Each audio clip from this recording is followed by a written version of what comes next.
Welcome to the Real Estate Guys radio program. Luckily, there's so many ways you can make money in real estate, one of which is to flip a property. What does that mean? Well, we'll talk about that today, and we'll go through Flipping 101 on the Real Estate Guys radio program.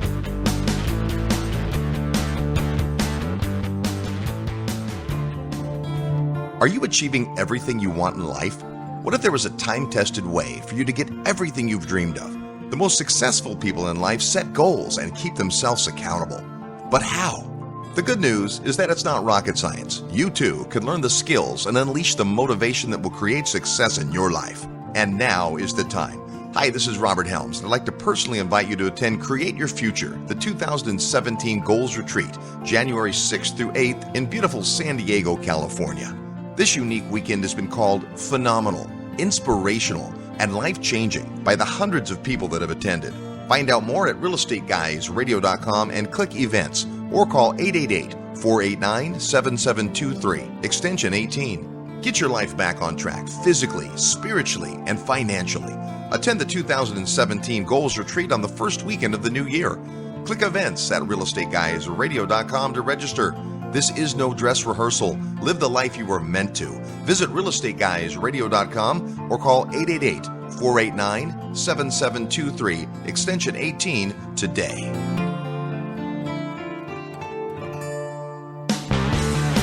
Welcome to the Real Estate Guys radio show. I'm your host, Robert Helms. With me, as usual, financial strategist co-host Russell Gray. Hey, Robert. You know, we have lots of different ways we can make money in real estate, and one of the things you and I don't do a lot of is something we don't talk about a lot of, but we're going to spend the whole show talking about flipping today. The idea of buying a property, doing something to it, and selling it as a profit. You know, I think sometimes people think, oh, the real estate guys, they really don't think flipping's a good idea. That is far from the truth. You and I have both done flips in our past and both made money doing them. What we want to make sure we point out from the beginning is that our take on flipping is it's a great way to make money. It's just not really real estate investing. It's more like an activity or a job or a hobby where you can make some money. Well, I think just to make sure at the top of the episode here that we're really concentrating on making a distinction between those two activities. Investing, the way we think of investing is acquiring streams of passive income. You put your money to work and your money produces cash flow for you to live on. And you can invest to preserve wealth and hold it someplace, and then somewhere down the road, you liquidate that.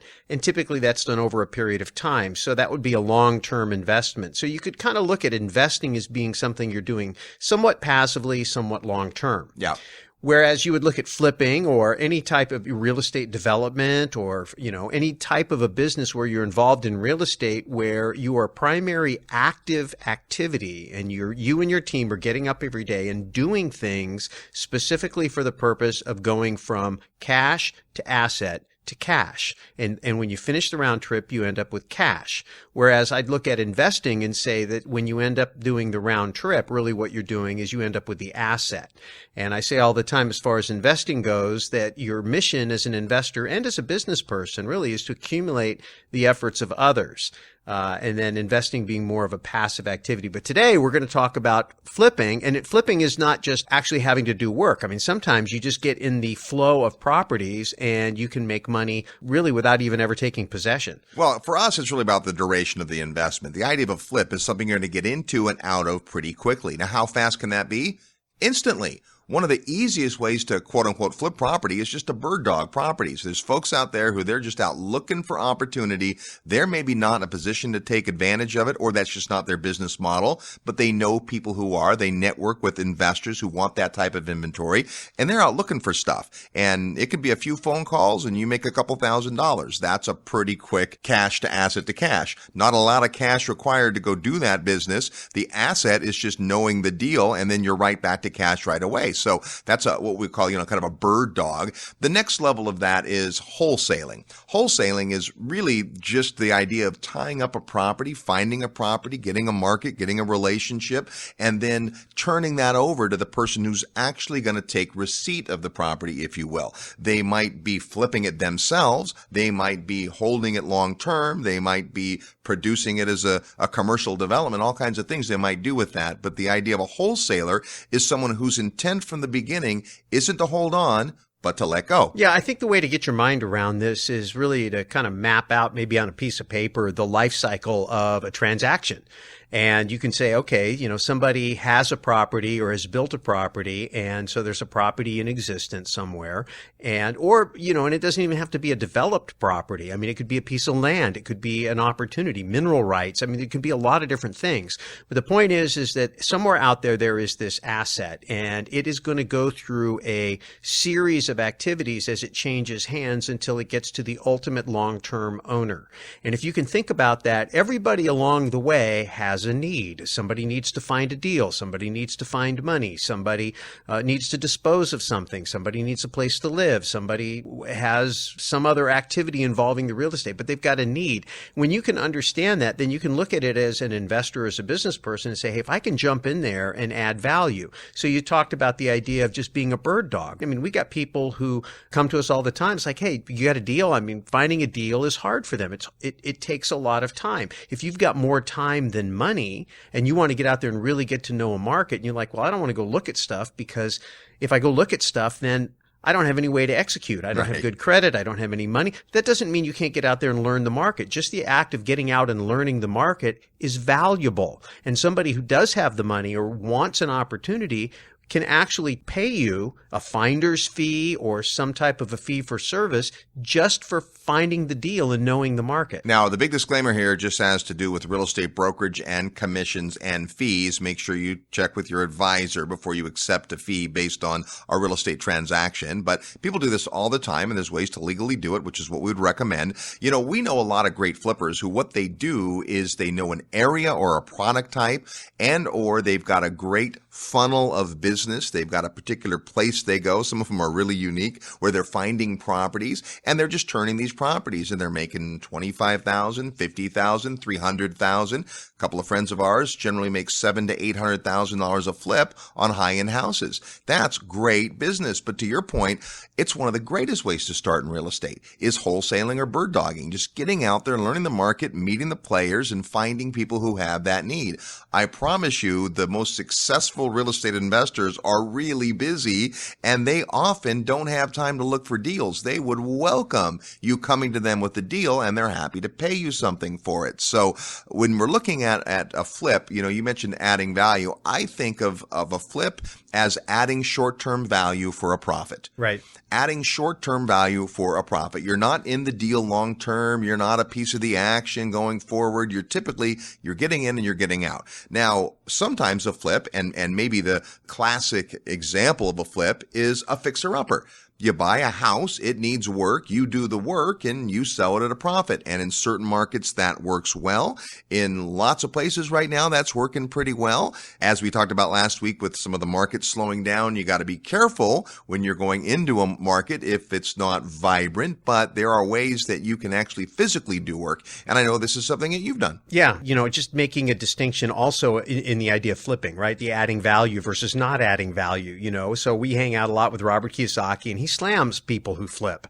Yeah, but see, when he's talking about flipping, he's not talking about adding value. He's talking about speculators, people who buy a property and just sit on it, letting the market do the work. Now, we maybe don't have as strong of feelings as he does about it, but the point is he's very much about having control. When you're forcing the equity, which is what we call by adding value, you have control over buying something and making it worth more. You've got a plan. If your plan is, gee, I hope the market goes up, there's an old adage, hope isn't a strategy. My experience, yes, absolutely. I bought a home, and it was coming out of foreclosure, and it was in horrible, horrible condition. It was the ugliest duckling in a pretty okay neighborhood. And so we bought it, and it was my very first time doing it, and I gave myself a 2-month, $20,000 budget, and 6 months and $60,000 later, we were almost done. Yeah. Now, fortunately, the market worked for me, and even though it took a lot longer and cost a lot more, at the end of the day, I ended up making hundreds of thousands of dollars on that particular property. Well, not only that, oh my goodness, what about an education? Yes, and that was a lot of what I did. I mean, the reason it took so long is because I was very hands-on. hands-on. I was in there with the trades guys. I really wasn't a tradesperson at all. I had no carpentry or electrical or plumbing or any even painting experience. I had very little experience. And I thought, if I'm going to be in this business, I need to understand at least the basics. It's like, I took auto shop for 2 years in high school. It wasn't because I wanted to become an auto mechanic, but I just said, probably for the rest of my life, I'm going to own cars. It's a very expensive investment. Maintaining it is a big investment. And I'm going to be having to make decisions, financial decisions that have fairly big, financial consequences based on my knowledge or lack of knowledge about how a car works. So I thought, I'm going to invest a couple of years and learn about cars. I don't work on cars today, but I can have a conversation with a mechanic. And for most of your life and for maybe another couple of years, you're going to have to drive a car. And then after that, you're not, right? But you may still have to learn how to figure out what that noise is that you hear. Okay, but it's a good example, right? Because if you're hands-on, right? My first flip, I wasn't very hands-on. I am still not very hands-on, right? So for me, I had to be able to hire a crew, get bids, listen to different viewpoints, decide how much work to do, what we could turn around and sell, and all that stuff. And we also had a very successful first flip. I think we made close to $100,000 in a pretty strong market. It was a multi-unit property. It was actually a 2-unit property, the first flip that we did. And it came out great. I would also say that the market maybe had something to do with that. And, when you're looking at making a pretty sizable amount of money in a short period of time, that could get your attention. Yeah, it can. It also gets a tax guy's attention too. So that's one of the downsides of it, because when you're doing that type of activity, it's considered an active business. And so you've got self-employment tax on top of ordinary income tax, whereas most investors are enjoying capital gains, long-term capital gains, which is taxed at a lower rate and doesn't have that self-employment tax in it. So there is a financial consideration to think about when you decide to get into this business. You're going to have to do enough volume for it to make sense for you. Yeah, absolutely. And the way to know is to do a couple and find out, right? Now, if you watch those house flipping shows, and there's a lot of those are great shows to give you an idea of some of the things. I mean, there's a lot of drama and stuff that they do for TV, but the basic premise that, hey, we're going to take this property. We may or may not have a good understanding of its condition. We think we do. And then we get in there, and to your point, there's way more and it costs more and there's more time. And you've seen those shows where they lose money and they're upside down, and you've seen those shows where they make money. Pretty tough if your first flip is one of those that you're having to feed. Yeah. Well, the other thing is they often just show the gross profit, and any business person knows there's a big difference between gross profit and net profit. If I buy a property for $200,000 and put 50 in, now I'm in for 250 and I sell it for 500, you go, I made 250,000. Well, not so fast, right? Because your sales commissions could be 25,000, say cost of sales all in could be 25,000 or $50,000 on that. Right. Transfer fees and taxes. You've got all that, insurance. Then you've got the income tax, and then you've got whatever the holding costs out of pocket may or may not be included in that. So there's a lot of things. The key is if you're going to be in the business of flipping, it's like anything else. Figure out everything going in and figure everything going out, and it's about doing the math. And as I always say, do the math, and the math will tell you what to do. Yeah, you really got to watch those TV shows. I'm not so sure I would. Now, radio's fine. What you're on the radio is good. It's all good. We're talking about flipping properties today. Is that right for you? If you're just getting started in real estate, it could be a way to go. If you're looking to create some fast cash, flipping might be for you as well. More when we come back. You're tuned to the Real Estate Guys radio program. I'm your host, Robert Helms. Live nationwide. You're listening to the Real Estate Guys. Find out more at realestateguysradio.com.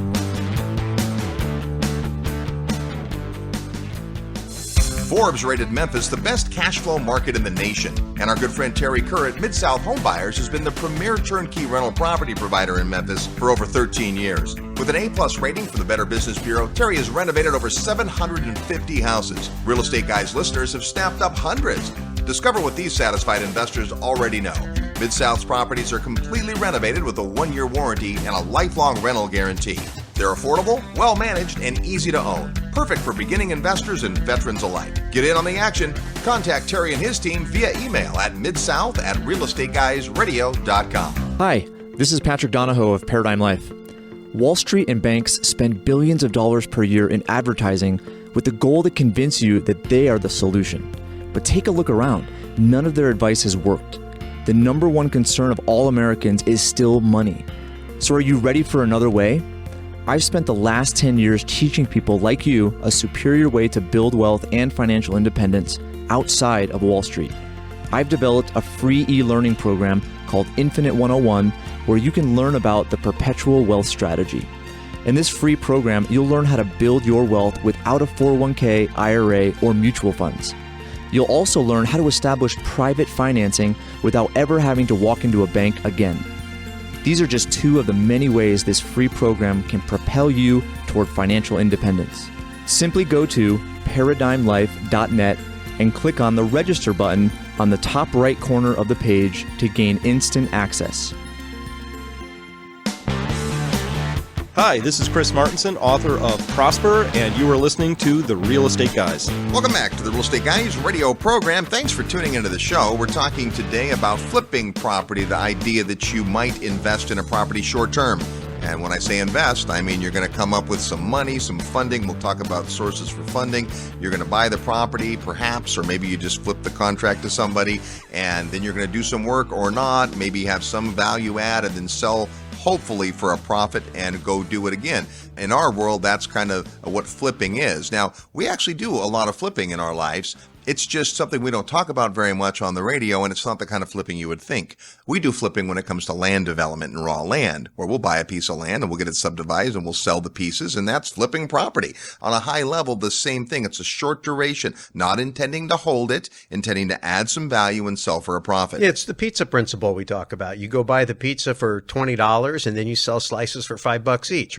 10 slices and now you got a $50 pizza. And what value did you add? You put it into bite-sized pieces and put it in a place where people didn't have access to the pizza and they were willing to pay for it. It's the same thing. You know, I've noticed that at certain times, pizza is a lot more desirable than at other times. Yes, that's true. true. You know, about 3:30 a.m. on the fourth night of the summit, when you're wandering around with all your new friends and you're having an amazing time, pizza seems like a good idea. Yeah, no restaurants are open. Only the bars are open, and you're in desperate need of something to soak up the libations. There you go. Well, hey, let's talk about one thing before we kind of move on to where do we get the money to do these kinds of deals, because as we talked about at the beginning, when you're wholesaling or bird dogging, you don't necessarily need a lot of money. You might be able to what we call assign the contract. So if it's not just a bird dog situation where, hey, I'm calling my buddy and telling him I met someone who's looking to sell their house, it's perfectly valid to do that. But what most real wholesalers do is they go and they get a property in contract and they write the contract in their own name or a nominee or a signee. They make it an assignable contract where somebody else can step into the shoes of the buyer. And that brings up a couple of issues. We could spend hours talking about the legal issues of that, but let's just bring up a couple things that you need to know if you're going to get in that position. First of all, there's the ethical issue. You're tying up a property that someone is wanting to sell. There's a human being on the other side of that transaction. So just to run around and tie up a property, in other words, take it off the market while you're scrambling around hoping you can find a buyer, always operate in good faith because you only have one reputation. So I think that's important. The other thing is, if you're not careful about the terms of the contract, you can end up on the hook for something, your earnest money or maybe even damages, depending on the contract, if you don't perform and you don't find somebody to assign it to. And I think the other thing to think about is that, there's a lot of these courses out there that teach people how to do a signable contract, and they paint all the sunshine and they don't give you the reality.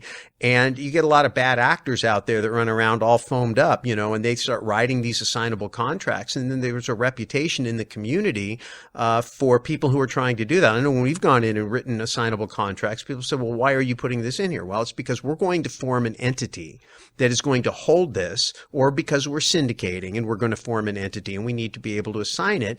And just be prepared to be questioned on why are you writing an assignable contract. If you tell somebody, I'm going to do it because I'm going to close in my own name or I'm going to be a principal, and then you don't do that, and that's a condition of them entering into the contract with you, that's fraud. Yeah. And there's a couple things about that. The first is we always believe in fair and open dealing, but in any real estate transaction, there's certain cards that the buyer and the seller have that they aren't going to play necessarily. And that's why we always advocate for having an agent involved, or even two agents whenever possible, one representing the seller, one representing the buyer. And a lot of the situations where people are wholesaling, there's not an agent involved, although some of those folks are licensed. It's part of what they do. But just understand that you're making a offer based on a set of facts. And if you know for sure that you have no intention of closing on this, just be upfront about that. Now, there was a time in our life where we did a lot of this from the brokerage side, and we were in a couple of markets grabbing properties and assigning them really quickly because the markets are moving fast. We had a whole bunch of investors who were interested in buying properties in these markets, and we were able to go in and get those assignable contracts negotiated because we could show that we had the wherewithal to close.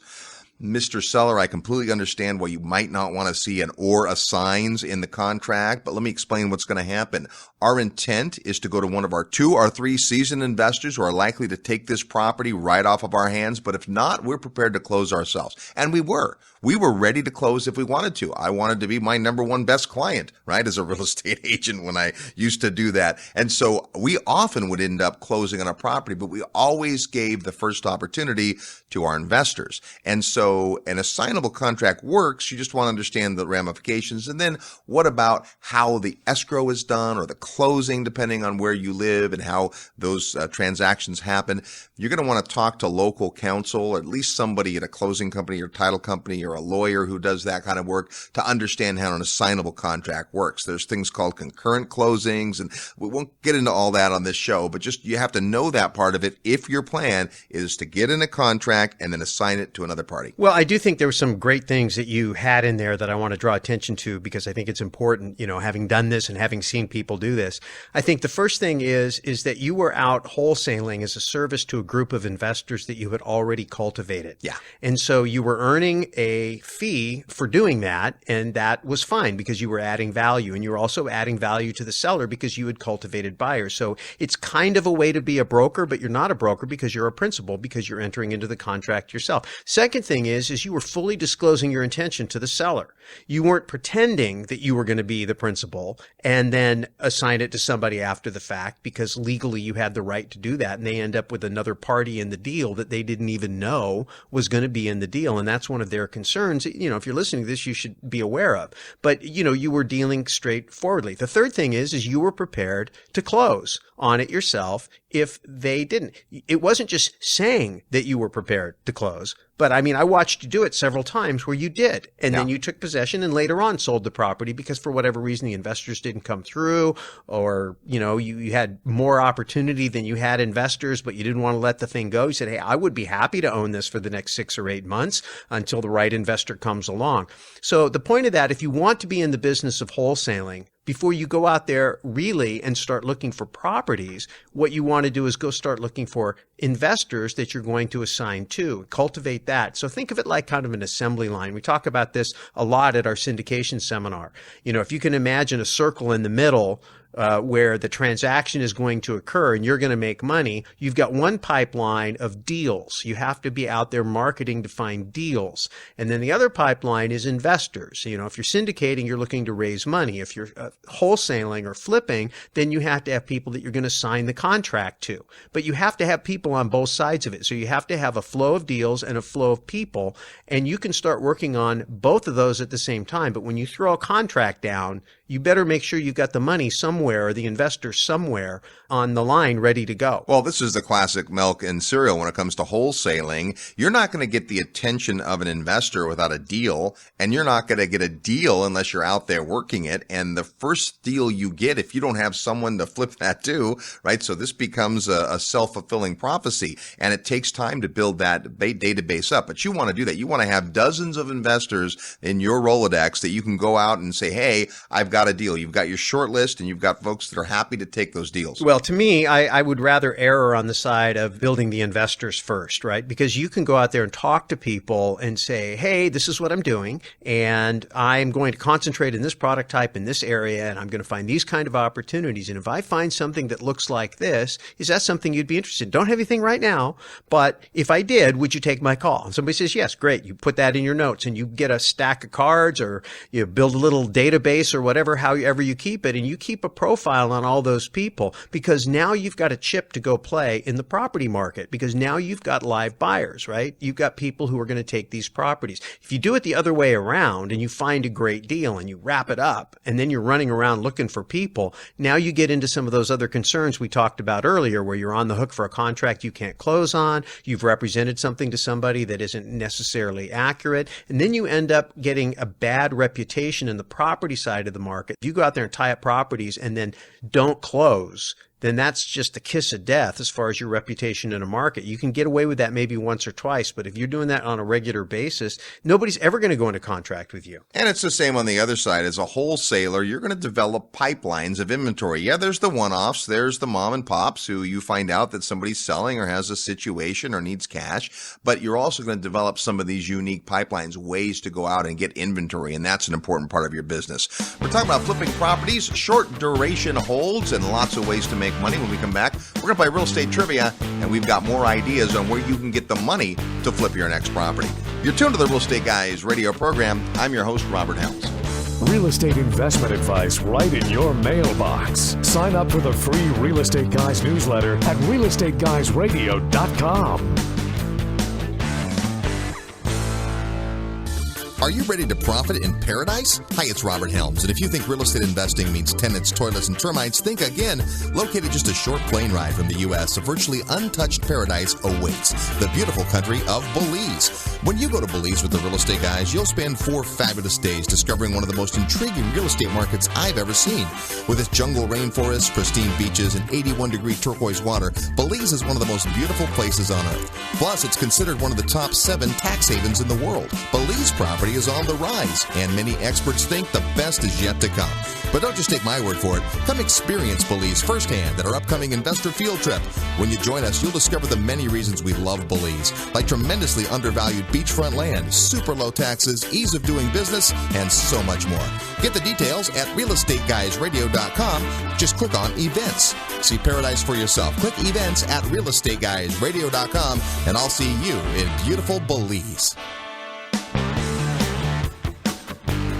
Hi, this is Peter Schiff, and you are listening to The Real Estate Guys. Welcome back to the Real Estate Guys radio program. We're so glad you've tuned into the show today. Tell a friend about the Real Estate Guys.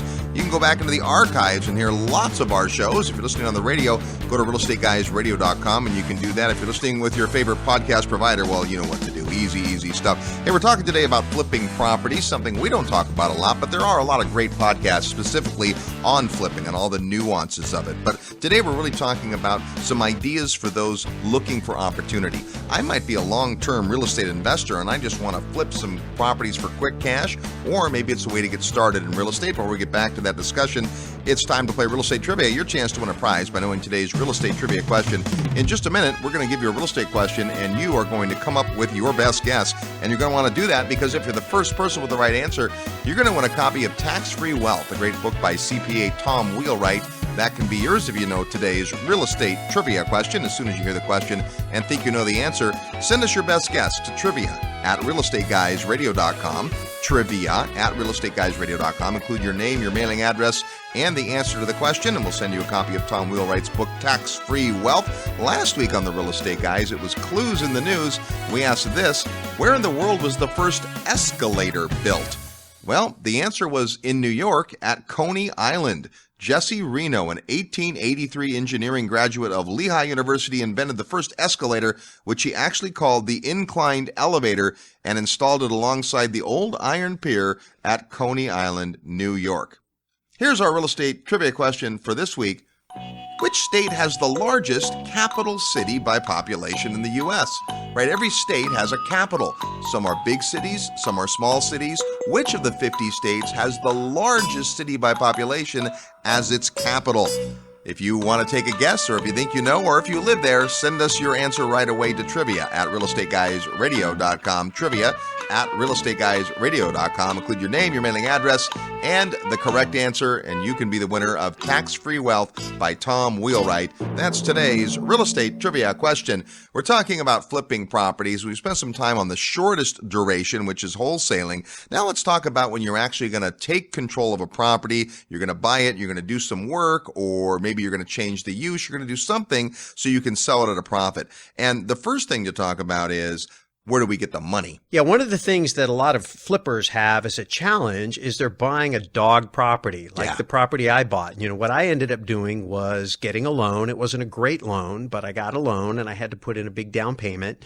And then I was able to do the work, and then I was able to refinance on the back end with a better loan and a higher LTV. Why? Because the collateral was better. I made the collateral better. This is critical. If you borrow money on real estate, the lender's concerned with two things. How are you going to pay them back? And what happens if you don't? And the what happens if you don't has to do with the collateral. If you're buying a beat up, run down, terrible house, that's not good collateral for the lender. Now, there are people who will make those loans, and we'll talk about that, but if absent a big checking account and the ability to buy the property, get all the labor and all the materials, and then wait while it sells, you're going to have to come up with some strategies. Yeah. So, you know, if you have cash, your own cash, that's probably the easiest. You could go raise cash from other people and put together a simple syndication.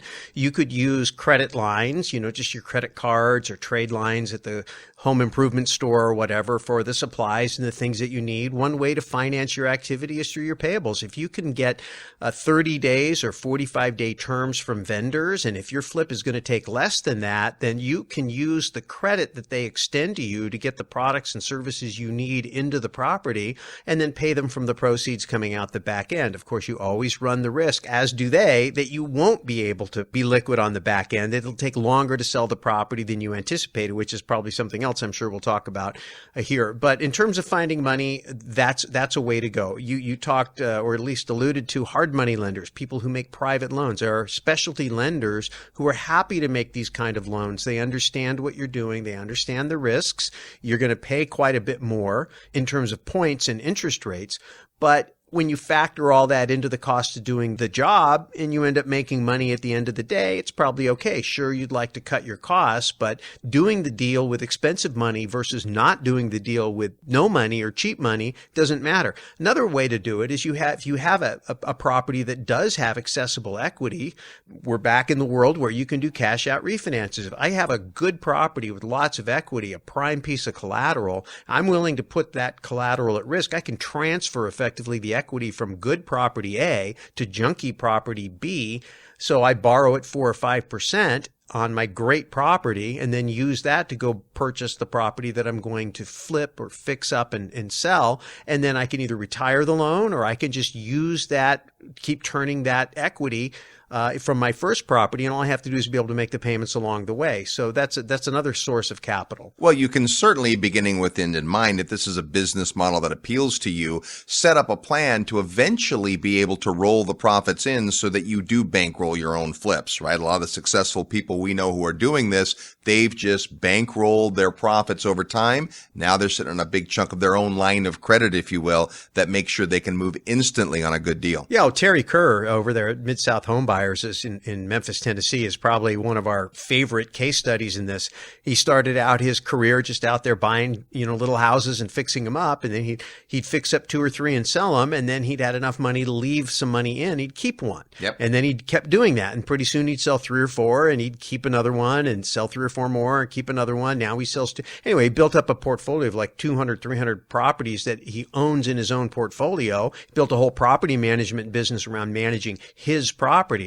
And then he continues to flip properties to his customers and provide them property management services. So a brilliant business model. And now he's got credit lines with the local bank. I was just going to say, speaking of Terry, he's evolved to the point where he's bankable as a flipper. So he's got a credit line available from a local banker, not from some big, institution, but from a local banker who's seen his work in the community, who says, Terry, I'm happy to fund that for you at higher than long-term hold interest rates, but a lot lower than hard money rates. Yeah. So, he's a guy that just really figured it out. And I think if you ever get a chance to work with Terry, you're going to find out, as we found, he's just a straight up class act. He's a great guy. He's got a great reputation.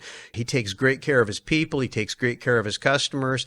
And I'm sure he takes great care of his bankers and they love him. And, that's what a banker is looking for, somebody they can invest in, because they're trying to turn, they've got capital. They're trying to turn a profit on that capital too. If you're a money-making machine like that, then you're going to find people that are lining up to give you money. Now, earlier when we were talking about wholesalers, Russ, you brought up the point that you have to kind of build both sides of your business. You need to have deals and you need to have people to buy the deals. Now, it's a little different for some people who are rehabbing properties because there's kind of two categories. I can rehab a property and sell it to an investor, which is what Terry does. He sells to investors. And so what he sells is a turnkey property. He bought it as a dog. He fixed it up beautifully. He put a tenant in, let the tenant season, and then he sold a completely packaged rental property. And that works for some folks. Most folks who flip, they're trying to get in on Terry's side of the business. They want to buy that ugly duckling and turn it into something. But your decision is who do you sell to. And the reason that's important, if you're relying on the market, if you're selling to an owner-occupant, arguably you might make the most money, but you are completely reliant on the buyers in the marketplace and what happens when that well is dry and all you have to offer is price. Whereas if you focus on investors, those folks make different decisions for different reasons, and it's a completely different demographic. So I think if you're going to rehab property, that's a fundamental decision to make. It is, and it's a very strategic decision. We have a situation right now in Dallas, Texas, which has been a very, very tight market for inventory for investors. And that's because it's just such a hot real estate market. We have somebody there that's got a lot of inventory. And so the reason they have that is because they go out there and they've developed a reputation in the community as far as being able to take inventory off people's hands, that want to dispose of a property, whether it's a REO, type situation or whatever. They buy these houses, the foreclosure market or whatever. They find these distressed properties. They fix them up, and they made the strategic decision to sell them below what they could get at the consumer or the retail level to sell to an investor. And somebody asked him on the last field trip, why do you do that? And he said, well, because if I sell to a homeowner, that's a one and done, and I'm probably not going to sell another property to that person for 3 to 5 years. Maybe they give me a referral. If I sell to an investor, they might buy 2 or 3 a year every year for the foreseeable future. And so I can do a lot more volume. And the idea is I can make a fast nickel instead of a long dime. And that's just a principle of understanding that when you're in the business of flipping or turning inventory, quick, faster is better. You turn to the Real Estate Guys radio program. We're talking about flipping. When we come back, some other considerations if you want to get into this business. I'm your host, Robert Helms. Need help with your real estate investment portfolio? Check out the resources page at realestateguysradio.com. If you want to retire in the next 5 years or less through real estate, then please pay close attention. My name is Brad Sumrock, and I've taught thousands of my students how to replace their incomes, quit their jobs, and retire faster than they ever thought possible by not investing in single-family homes. You see, there's a secret to retiring fast with little risk, and it has nothing to do with being a landlord, fixing toilets, or flipping houses. The secret is multifamily apartment buildings. Now, this is not your typical no-money-down real estate training. We believe in smart, hard work for intelligent people. So if you're good with your finances, have a decent job, or saving your money, and you're looking for a change and getting out of the rat race, then investing in apartment buildings might just be the answer you've been looking for. Send an email right now to sumrock@realestateguysradio.com to get the details of my upcoming training event, and you'll also receive my free training webinar, Apartment Investing for Beginners. That's Sumrock, SUMROK, @realestateguysradio.com. Stop for a moment. Why are you listening to this show? Are you dreaming of a bigger, brighter financial future? More personal freedom to live life on your own terms? What if there was just one skill that could make it happen? There is. Sales. Robert Kiyosaki says every entrepreneur must be good at sales. It's true for investors too. Sales is how you attract money, people, and opportunities. Sales is the skill used to negotiate deals and lead your team. Sales skills are essential to success. The good news is, it's a learnable skill. The great news is, we've created a 2-day interactive workshop to teach those skills to you. Make plans today to attend How to Win Funds and Influence People, Mastering the Art of Financial Selling. For dates and details, send an email to sales@realestateguysradio.com or visit realestateguysradio.com and look under events. Gain the skills you need to succeed. Email sales@realestateguysradio.com or look under the events tab at realestateguysradio.com. Hi, this is Doug Casey, and you're listening to The Real Estate Guys. Welcome back to the Real Estate Guys radio program. Thanks for tuning into the show. With me, Russell Gray, co-host financial strategist. We're talking about flipping properties. Hey, one of the things you're going to have to get good at is selling. Make sure you come out to our sales workshop, how to win funds and influence people. All the details on our website at realestateguysradio.com. So let's say that you've decided I want to get in this business. The flipping is for me. I can make a lot of money, and you can. Some things to talk about. And I think one of the concepts there is in real estate in general, this is very true for this segment of the marketplace, is we make our money not when we sell, but when we buy. Right. You got to buy where there's enough room. So you have to know the takeout market. You really have to know the takeout market. In other words, what is this property going to be worth, and how fast will it sell, and who will it sell to, like we were talking about before the break. And you've got to have that figured out, because that's your exit strategy. You never go in until you know how you're going to get out. And what you're going to be able to get out is going to tell you what you can afford to put in on the front end. And if you don't buy right on the front end, then you're going to pay the price on the way out. And so you make money by buying right on the front end. But the way you do that is by knowing what the back end is. Absolutely. And that's critical. Now, what else could possibly go wrong? Well, only 1,000 things. Again, what happens with property is this. There's this interesting discussion we sometimes have about which would you rather buy? An existing property that's already proven, or develop a property ground up? And some people are like, oh, I wouldn't want to develop. That's just so much headache. I'd rather buy an existing property.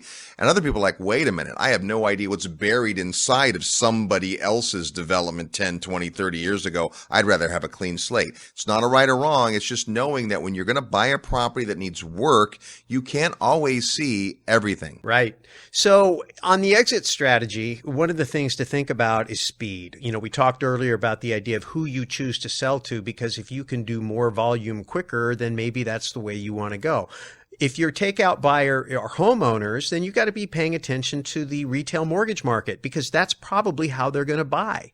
And so we saw a lot of people back in 2008 when the retail mortgage market died. These flippers were stuck holding inventory that they had put money into, and they couldn't sell because the purchasing power of the buyers went away. You might think, oh, I'm a flipper. What do I care about long-term mortgages? Trust me, you care if your buyers are going to be doing that. So that's one thing to think about. The other thing is that if the market goes from being a hot market where everything just sells real fast, now what do? What strategies can you use to say, hey, I have to find a way to get my unfair share of the buyers? Well, and that's a great point. There's lots of ways to do that. One of the best ways, in my experience, is to get just the best, absolute, most fabulous real estate agent that you can find.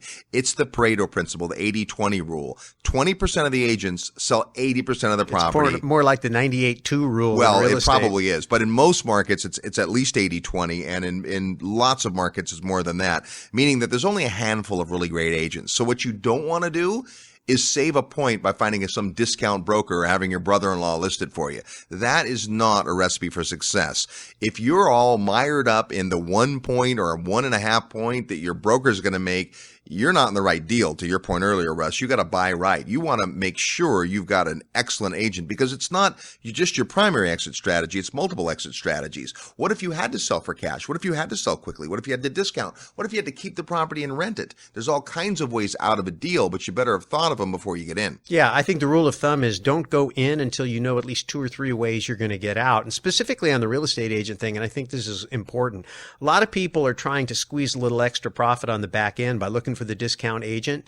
Big mistake. And especially if the market turns on you, you got to figure out a way to ratchet up to the top. I'd rather throw an extra 0.5 point or a point onto the commission to motivate every agent in town to be at the top of the list, right? If you give your agent a little bit more love to spread around to the agents who are going to be bringing in the buyers, and you're working with an agent that's got a big buyer list himself or herself, you're going to get your unfair share. Now, you may not have to do that in a red hot market. Great. But if you penciled it into your deal and don't have to use it, keep it. But if you pencil it into your deal and then for some reason the market turns in the middle of the deal, you have that arrow in your quiver. Now, this brings up a really interesting topic when you're talking about rehabbing specifically, and it's this. Often, folks who are flipping properties get beat out of the deal by an owner-occupant. In other words, you know what price you need to be able to buy the property at to do the work and sell it and have enough margin.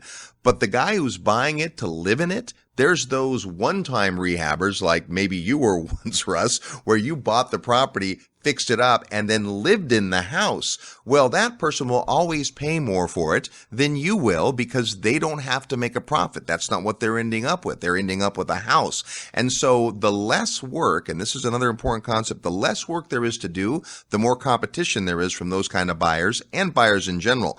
And so if there's a lot of work, I mean heavy foundation, walls, all the difficult stuff that has to be done, there are fewer people at the door for those properties and often better margin. Yeah. And so here is where your team is everything, because what I didn't do right the first time is I approached it like an A student.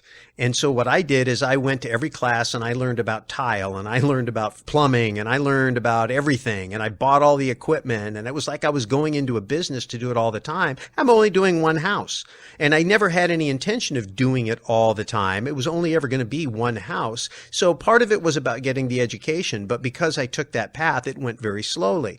If I was doing it on a regular basis, it would not be smart for me to do the educational thing, right? It would be much better for me to spend time finding the experts and organizing and leading the team and holding them accountable to producing a result than trying to be every player on the team myself. Well, and let's talk about this part of the business and who your team is. Certainly a real estate broker that can help you find deals, but a lot of times you're finding deals through wholesalers, or you are that wholesaler and you're finding off-market stuff, and that's great. But you do have a team that's going to help you figure out what it's going to cost, especially if you've not done it before. What does it cost to replace the roof? What does it cost to update the kitchen and the bathroom?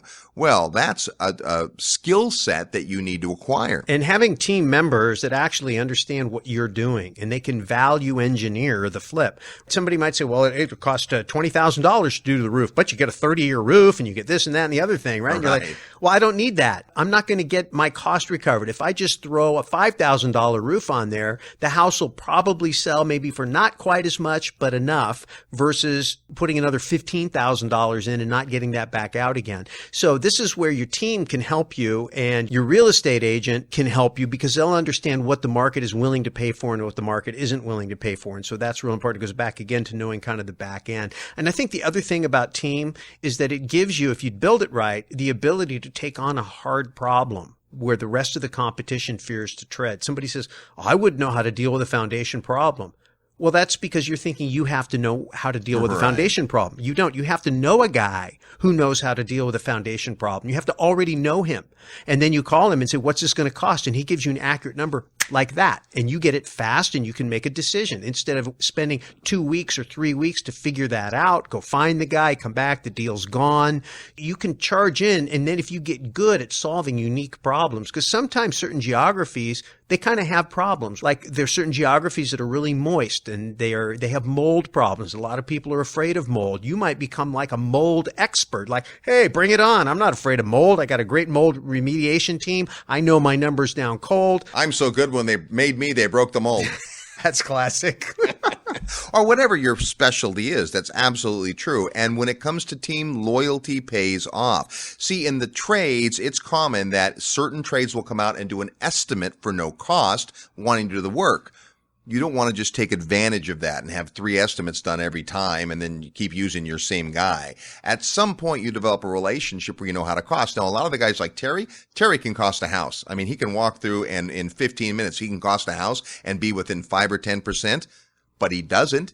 He's got his right-hand guy that does that work, who knows that market, who knows exactly what's available in terms of material, labor, equipment, and can get that to the exact amount. And when you're starting out, you do need to leave some fudge in it because 1,000 things could go wrong, and most of them will. Yeah, and I do think that loyalty factor is important. You know, you have to trust but verify, right? If you give somebody all your business and they know they've got all your business, there's a temptation for them to take a little bit of advantage of you. So you might bid the job every once in a while, while just to keep them honest.